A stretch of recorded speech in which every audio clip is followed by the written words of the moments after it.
Hi అండి, welcome to Annapurni talks. ఇవాళ వీడియోలో స్పెషల్ ఏంటో తెలుసా మీకు? అద్దరిపోయే సూపర్ టేస్టీగా ఉండే పావు బాజీ అండి. సూపర్గా ఉంటుంది. తప్పకుండా మీరు అందరూ ట్రై చేయండి. ఇంత సింపుల్గా ఇంట్లోనే పావు బాజీ చేసుకోవచ్చా అనేంతగా ఉంటుంది. అసలు టేస్ట్లో మాత్రం సూపర్ సూపర్ డూపర్గా ఉంటుందన్నమాట. మనం ఎప్పుడైనా బయటకు వెళ్ళి తిన్నప్పుడు ఏదైతే టేస్ట్ ఉంటుందో అదే టేస్ట్ ఉంటుంది. చాలా సింపుల్ ప్రాసెస్ అండి. 20 నిమిషాల్లోనే అయిపోతుంది. ఇప్పుడు ప్రాసెస్ ఏంటో మనం చూసేద్దాము. దీనికి కావలసిన ఇంగ్రీడియంట్స్ అన్నీ ఇప్పుడు చూద్దాం. ఫస్ట్ అయితే నేను క్యాప్సికమ్ తీసుకుంటున్నాను. ఈ క్యాప్సికమ్ని శుభ్రంగా క్లీన్ చేసుకున్న తర్వాత నార్మల్గా ఇలా మీడియం సైజులో ముక్కల్లా కట్ చేసుకొని పెట్టుకున్నాను. దాని తర్వాత ఒక బీట్రూట్ ముక్కని తీసుకున్నాను అనమాట, హాఫ్.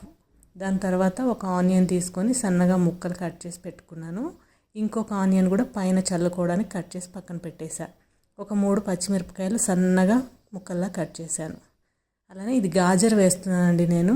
గాజర్ ఉన్న వాళ్ళు గాజర్ వేసుకోండి, లేదంటే క్యారెట్ వేసుకోండి. ఇవి కూడా మన చిన్న చిన్న ముక్కలు ఏం అవసరం లేదు, రఫ్గా కట్ చేసుకొని పక్కన పెట్టుకోండి. ఒక బంగాళదుంప కూడా కట్ చేసుకొని పక్కన పెట్టుకున్న తర్వాత గోబీ కూడా ముక్కలు కట్ చేసుకొని పక్కన పెట్టుకోండి. దీని తర్వాత ఒక 2 టమాటాలు కూడా ముక్కలు కట్ చేసుకొని పెట్టుకోండి. దీంట్లోకి గ్రీన్ పీస్ కూడా వేసుకోవాలి. అవి కూడా రెడీ చేసుకొని పక్కన పెట్టుకోండి. ఇప్పుడు స్టవ్ ఆన్ చేసి కుక్కర్ పెట్టుకొని బటర్ వేసుకోవాలి. ఒక 2 స్పూన్లు బటర్ వేసుకున్న తర్వాత 1 స్పూన్ జీలకర్ర వేస్తున్నాను, చిన్న స్పూన్తో. జీలకర్ర ఫ్రై అయిన తర్వాత ఉల్లిపాయలు పచ్చిమిరపకాయలు వేసుకొని మంచిగా గోల్డెన్ బ్రౌన్ కలర్ వచ్చేంత వరకు ఫ్రై చేసుకోవాలి. ఇలా ఫ్రై చేసుకున్న తర్వాత దీంట్లో 1 స్పూను అల్లం వెల్లుల్లిపాయ పేస్ట్ వేసుకోవాలి. దీన్ని బటర్తోనే చేసుకుంటే ఆ టేస్ట్ అనేది మనకి ఉంటుంది. సో బటర్తోనే చేసుకోండి. అల్లం వెల్లుల్లిపాయ పేస్ట్ పచ్చివాసన పోయిన తర్వాత టమాటా ముక్కలు వేసుకొని సాఫ్ట్ అయ్యేంత వరకు ఇలా ఫ్రై చేసుకోవాలి. ఇవి కొద్దిగా సాఫ్ట్ అయిన తర్వాత 1/2 చెంచా పసుపు, 1 చెంచా కారం, తగినంత సాల్టు, అలానే పావు బాజీ మసాలా 1 టేబుల్ స్పూన్ వేసుకొని మంచిగా ఫ్రై చేసుకోవాలి బటర్లో. చక్కగా ఇలాగా ఫ్రై చేసుకున్న తర్వాత మనం కట్ చేసుకున్న వెజిటేబుల్స్ అన్నీ కూడా ఒకదాని తర్వాత ఒకటి ఇలా వేసేసుకొని మంచిగా ముక్కలకి మసాలా అంతా పట్టించాలి. మొత్తం అన్నీ కూడా వేసుకోవాలి. ఇది మంచిగా కలుపుకోవాలండి. ఈ మసాలా అనేది మంచిగా పట్టి ఒక 2 నిమిషాల పాటు వేయించుకోవాలి.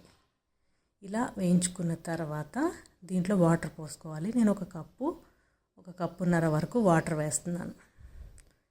ఇలా వాటర్ వేసుకొని సాల్ట్ అదంతా చెక్ చేసుకొని మూత పెట్టుకొని 2 to 3 విజిల్స్ పెట్టేసుకోండి.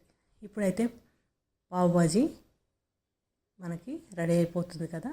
ఇప్పుడు పావు తీసుకొని చక్కగా మనకి బయట మార్కెట్లో దొరుకుతాయి కదా, ఈ విధంగా కట్ చేసుకోండి. ఇలా కట్ చేసుకొని పెట్టుకున్న తర్వాత అన్నీ మనం దీన్ని ఫ్రై చేసుకోవాలి. చక్కగా ఈ విధంగా ప్యాన్ పెట్టేసుకొని ఒకటి దానిపైన బటర్ వేసుకొని, కొంతమంది కొత్తిమీర వేస్తారు, కొంతమంది పావుబాజీ మసాలా వేస్తారు, మన ఇష్టం అండి. ఈ విధంగా చక్కగా 2 సైడ్స్ కూడా మంచిగా కాల్చుకోవాలి. ఈ పావుని 2 సైడ్స్ కాల్చుకొని పక్కన పెట్టుకోవాలి బటర్ వేసుకొని. చాలా బాగుంటుందండి. దీంట్లో ఉన్న టేస్ట్ అంతా కూడా ఈ బటర్ మూలంగానే వస్తుంది. ఇదైతే అయిపోయిందండి. పక్కన పెట్టేసుకున్న తర్వాత మనకి కుక్కర్ అయితే విజిల్ అయిపోయిందండి. తీసేసి ఇలా మొత్తం కూడా మ్యాష్ చేసుకోవాలి పొటాటో మ్యాషర్తో. ఇలా మ్యాష్ చేసుకున్న తర్వాత పోపు వేసుకోవాలి. ఆయిల్ లేదా బటర్ పెట్టుకొని కస్తూరి మెంతి, ఇంగువ, పావుబాజీ మసాలా 1/2 చెంచా వేసుకొని ఇలా ఫ్రై చేసుకున్న దాన్ని మన బాజీలో వేసుకొని కలుపుకోవాలి పోపు. ఇదంతా కూడా మంచిగా కలిపేసుకోవాలండి. మనకి రెడీ అయిపోయింది కర్రీ అయితే. మన పావు బాజీ అనేది ఇప్పుడు కంప్లీట్గా రెడీ అయిపోయిందండి.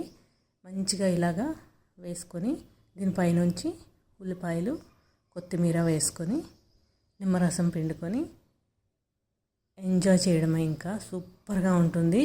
ఎవరైనా తినని వాళ్ళు ఉంటే సింపుల్ కదా, ఈ విధంగా ట్రై చేసి చూడండి. చాలా అంటే చాలా ఇష్టపడతారు. పిల్లలకి చాలా ఇష్టం పావు బాజీ అంటే. తప్పకుండా ట్రై చేయండి.